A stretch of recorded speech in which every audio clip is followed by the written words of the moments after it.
Networking has many definitions. The activity of meeting people who might be useful to know, especially in your job. The exchange of information and ideas among people with a common profession or special interest. And the action or process of interacting with others to exchange information and develop professional or social contacts. These definitions are all true, but they use lots of words to say pretty much the same thing. Networking is having conversations with strangers, people you think you might have something in common with, and those we think might be able to help us with something. And this is something we do completely naturally in pubs, supermarkets, queues, waiting rooms, airports, at the school gates, on buses and trains, on social media, and just about anywhere we come into contact with other people. I'm Piero from Island 41, and networking isn't just important to me, it's essential, as without it I probably wouldn't have a career. And in this video, I'd like to share with you some of the things that I think and have discovered about it over the years.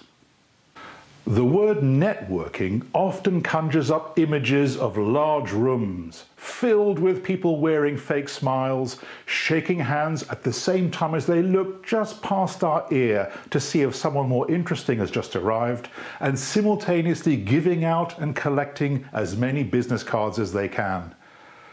It sometimes seems to be all about getting something and self-promotion, and that's something that I have never found comfortable.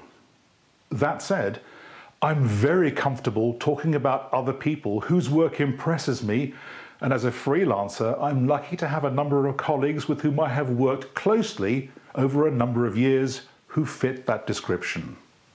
When I hear people talking about situations which I think my colleagues could help them with, mentioning them, describing their skills, and suggesting that I might introduce them feels like the obvious thing to do. And my experience over the years would suggest that my colleagues not only feel the same way, but do the same thing, and we all benefit. As the American author and entrepreneur Keith Ferrazzi says, the currency of real networking is not greed, but generosity. First conversations, wherever they take place, tend to have a short shelf life, and the saying, be bright, be brief, be gone, is well worth remembering, so it can pay to have an exit strategy up your sleeve. No one wants to feel used, so once you've established some kind of rapport, you can mention that there was something you wanted to ask them, but it can wait until later, or perhaps another time. Or maybe you can drop them an email so they can read it at their leisure. Once agreed, and safe in the knowledge that you haven't taken up too much of their time, you can excuse yourself to pop to the loo, get a coffee, say hello to someone else, prepare for a meeting, or whatever else you can think of. It doesn't matter. And the next time you meet them or speak with them, you won't be strangers. No two people are alike. We all have our own preferences, habits, and beliefs. Our backgrounds vary. Our ways of working are distinct, and our dreams differ. We have our own tastes in humour, music, appetite, and social conventions. And in a networking conversation, these differences might reveal themselves quite quickly, and we then have the choice.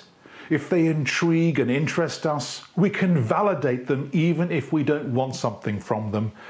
And if they're not our kind of person, we can still establish a professional connection, plan for a future conversation, and then excuse ourselves. Take this video as an example. I know what I'm making it for and what I want it to achieve, and I am the best judge of my intention.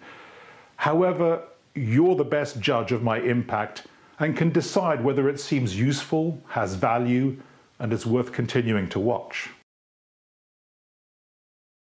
Thinking about how other people can help you or what they can do for you is only half the story.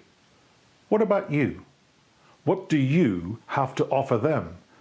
In light of this topic, it's an obvious question to ask, but it's also one we can sometimes struggle to find concise answers for.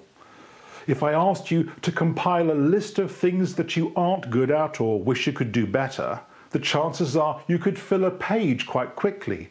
But it's not so easy to think of the things that we are good at and can do well. We're not good at it because we don't practice it.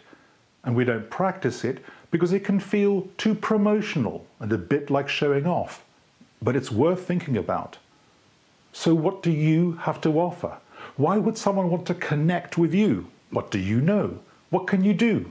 What do you specialize in? What have you developed? What is your native genius? The thing or things you do naturally, effortlessly, that others find difficult and would be impressed by?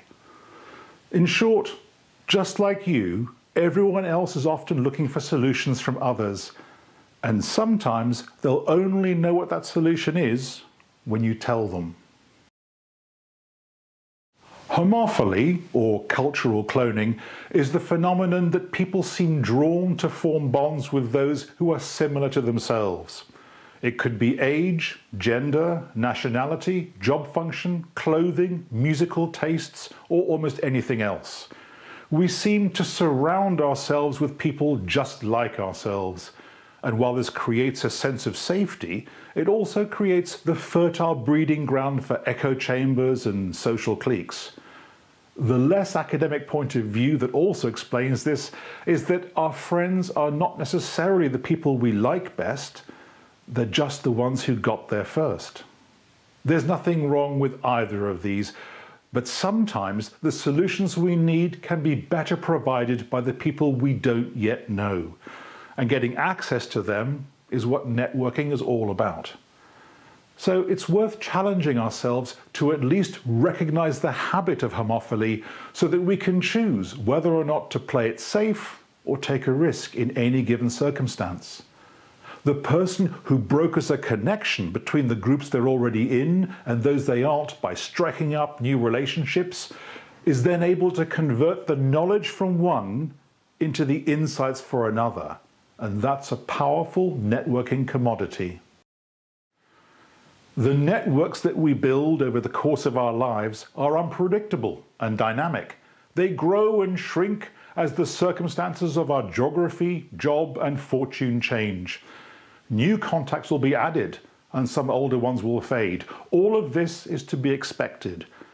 But what is sometimes surprising is that some of our professional relationships will persist despite lying dormant for long periods of time before being rekindled through a particular event or change in circumstance.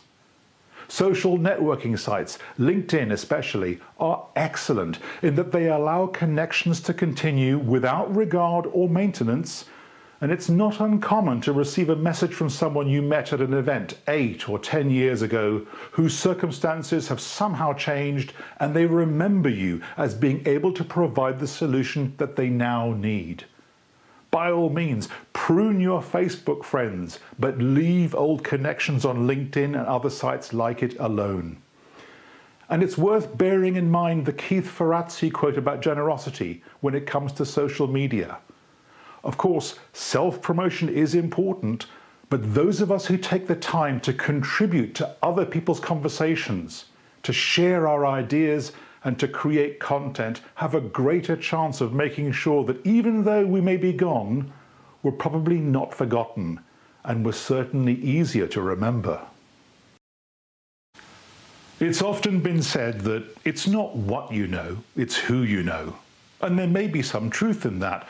Whether it's the fact that you went to a particular school or you work for a company like Virgin, which prefers to promote from within, or you happen to be an outgoing social butterfly, these things may indeed be an asset to your networking success.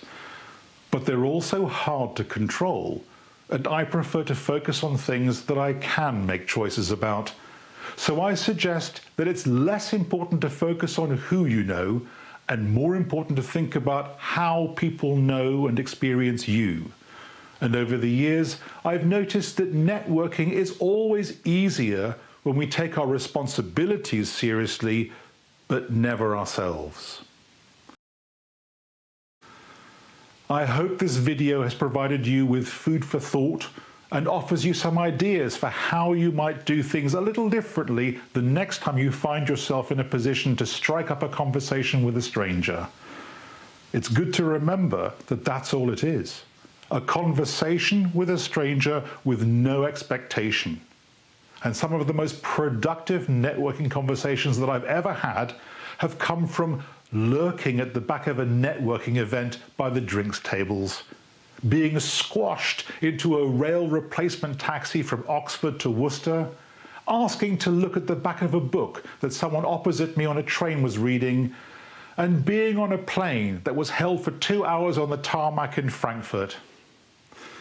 I think be bright, be brief, be gone is really good advice. But don't forget to have fun too. And if you aren't having fun, just excuse yourself, move on, and do something else. It's just networking.